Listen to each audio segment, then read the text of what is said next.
نے پوچھا کہ نماز میں گناہ یاد آ جائیں اور رونا آ جائے تو کیا حکم ہے؟ دیکھیں بہت اچھی بات ہے اگر کسی کو گناہ یاد آتے ہیں، نماز ہو یا غیر نماز ہو، اور اس پر اسے بے اختیار رونا آ جائے خوف خدا سے، تو بہت اچھی بات ہے، اس میں کوئی حرج نہیں ہے۔ نماز میں بھی اگر جو ہے وہ خوف خدا سے رونا آتا ہے، صرف آنسو آتے ہیں، تو کوئی حرج نہیں۔ اللہ کرے آیا کرے جی کیا بالکل، خیال؟ بس لیکن یہ ہے کہ رونے کا مطلب یہ ہوتا ہے کہ آنسوؤں سے رونا۔ یہ جو بعض لوگ جو رونے کے اندر جو آوازیں نکالنا شروع کر دیتے ہیں نا، یہ پسندیدہ نہیں ہے۔ ویسے بھی اسلام وقار کو پسند کرتا ہے، اس کو پسند نہیں کرتا۔ چیخو پکار سے منع کیا گیا ہے رونے کے اندر۔ اور ایک بہن نے پوچھا کہ جو ہے وہ میں اسلامک بینکنگ میں جاب کرنا چاہتی ہوں تو کیا حکم؟ دیکھیں اسلامک بینکنگ کے بارے میں علماء کرام کی مابین آراء کا اختلاف ہے۔ بعض حضرات علماء اسلامک بینکنگ کو بھی ناجائز سمجھتے ہیں کنونشنل بینکنگ کی طرح، بعض حضرات علماء جو ہے اسے جائز سمجھتے ہیں، اور بعض حضرات علماء اس میں توقف کرتے ہیں، انہیں تحفظات ہیں۔ مجھے ذاتی طور پر اس میں شرع صدر نہیں ہے، میں توقف کرتا ہوں، میں ایسا مشورہ نہیں دیتا، لیکن کوئی اگر ان علماء کی رائے پر عمل کرتا ہے دیانت داری کے ساتھ دلیل کی بنیاد پر کہ جو اسے جائز کہتے ہیں، تو پھر اسے پر بھی کوئی سخت حکم نہیں لگایا جا سکتا۔ ایک بھائی نے پوچھا کہ یا علی مدد اور یا غوث مدد کہنا کیسا ہے؟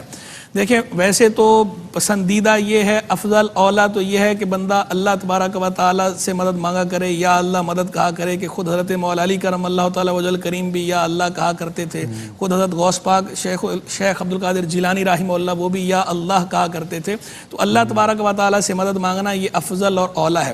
لیکن کوئی اگر جو ہے محبوبان خدا کو حضرت مولا علی کرم اللہ وجل کریم ہوں یا غوث پاک ہوں، انہیں امداد الہی کا مظہر جان کر، اون جانتے ہوئے، وسیلہ سمجھتے ہوئے ان کو اس طرح پکارے کہ مقصود اللہ کی بارگاہ میں وسیلہ پیش کرنا ہو کہ یا اللہ یہ تیرے نیک بندے ہیں، تیرے پسندیدہ بندے ہیں، ان کے وسیلے سے تو ہماری مشکلات دور کر دے، ان کے وسیلے سے ہم پہ کرم کر دے، تو اس طرح کرنا بھی جائز ہے۔ بلا وجہ مسلمانوں سے بدگمانی کرنا یا بلا وجہ خائی نہ خائی انہیں یہ کہنا کہ یہ شرک کر رہے ہیں یا یہ اللہ تبارک و تعالیٰ کے برابر سمجھ رہے ہیں، معاذ اللہ، یہ بھی غلط بات ہے۔ کوئی بھی مسلمان جو ایمان والا مسلمان ہے وہ کبھی بھی محبوبان خدا کو خدا نہیں سمجھتا، وہ ان کو محبوب خدا سمجھتا ہے، اللہ کی مخلوق سمجھتا ہے، اور اللہ کی مدد کا ذریعہ سمجھتا ہے، توسل ہوتا ہے، تو اس میں حرج نہیں ہے۔ پھر جو ایک بہن نے پوچھا کہ لوگ کہتے ہیں کہ ایک خاص قسم کے درخت کا وہ نام لے رہی تھیں اپنی زبان مادری زبان میں، تو ہمیں وہ درخت کا نام تو نہیں سمجھ میں آیا، بس وہ یہ ہے کہ ایک مخصوص قسم کا درخت ہے، وہ جس گھر میں ہو تو لوگ کہتے ہیں مصیبتیں آتی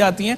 دیکھیں یہ ہماری دینی تعلیمات کے خلاف ہے، منافی ہے۔ ہمارے ہاں کوئی چیز منحوس نہیں ہے، صرف بندے کی معصیت منحوس ہوتی ہے، اللہ کی جو نافرمانی ہوتی ہے، گناہ ہوتی ہے، اس کی نحوست ہوتی ہے۔ ان چیزوں کے اندر اللہ تبارک و تعالیٰ نے کوئی نحوست نہیں رکھی، تو نہ تو درختوں کی وجہ سے مصیبتیں آتی ہیں، نہ درختوں کی وجہ سے مصیبتیں ٹلتی ہیں۔ ہاں یہ الگ بات ہے کہ جو فزیکل جو اثرات ہوتے ہیں، بعض درخت ایسے ہوتے ہیں کہ وہ فزیکلی نقصان دہ ہوتے ہیں، جیسے سک کر لیتے ہیں سارا پانی، جیسے بیچ میں چلے تھے نا پورے کراچی میں وہ درخت لگا دیے تھے، تو وہ فزیکل مضر اثرات کسی درخت کے ہیں، یا فزیکل اچھے اثرات ہیں کہ وہ آکسیجن دے رہے ہیں، یہ اپنی جگہ پر بات ہے، ٹھیک ہے، لیکن جو مصیبتیں آنے یا مصیبتیں ٹلنے کا کوئی تعلق درختوں کے ساتھ نہیں ہے۔